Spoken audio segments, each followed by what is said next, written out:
sometime earlier this year, I took a trip to England and France. My family helped me out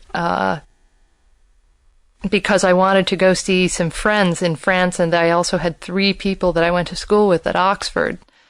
Now, it was a wonderful trip. I really loved it. But one thing that struck me was how different, I guess this would strike anyone whenever they travel, is how different the cultures are from your own.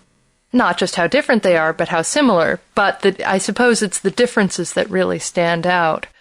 One of the things that struck me very much was the difference in attitudes towards smoking. There is, as many people know, there's a growing anti-smoking sentiment in this country, and you see smokers huddled outside of their office buildings in front of doors with their cigarettes in their hands and shuddering, wrapping their coats close about them, shuddering and getting a drag off a cigarette, and almost embarrassed, almost like they're fixers of illegal drugs. And I feel sorry for them in a way, but I don't like smoking personally, so I don't feel too sorry for them. However, when I went to England and France, I got a new perspective on this issue. To be blunt, people in Europe smoke like chimneys, in my point of view, from what I could see. There are anti-smoking signs all over the place, but no one seems to pay much attention to them. People seem to smoke anywhere and everywhere.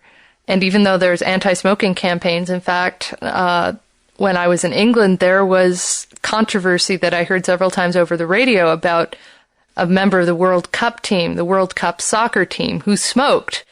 And people were actually saying, well, he shouldn't be on the team because he's a bad example for our children.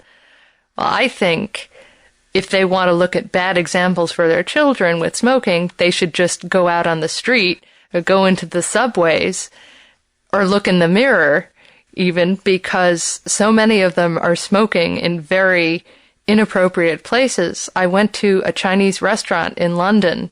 The food was very bad, but that's beside the point. And they had a buffet. In which people could take what they wanted for a certain price. And there was this one woman, this one English woman who had her cigarette in her hand, lit cigarette. And she was blowing smoke and holding her cigarette directly over the buffet food. And I was appalled that this would even be allowed.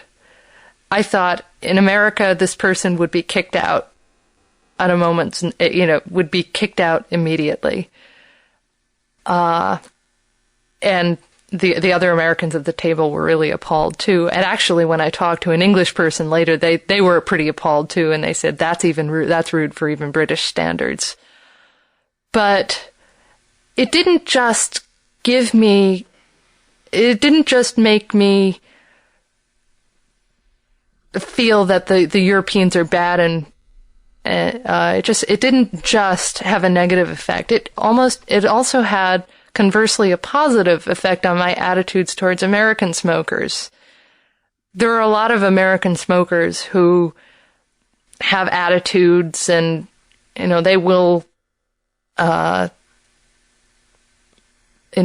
proclaim their right to smoke whenever they want, and they will chafe, they will complain about anti-smoking rules, but they will follow the rules generally. If they cannot smoke in a public building, if there is a no smoking sign, they will go outside, and they will not smoke where they are asked not to smoke. And in general, they do have consideration for other people, for non-smokers. They will ask, "Can I smoke?"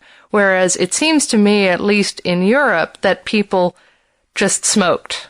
They didn't ask for permission or anything. So this experience in Europe gave me more of a respect for people who smoke in this country. Even though I still don't like smoking, I respect the fact that even when they do smoke, they follow the rules, and try to respect other people's feelings.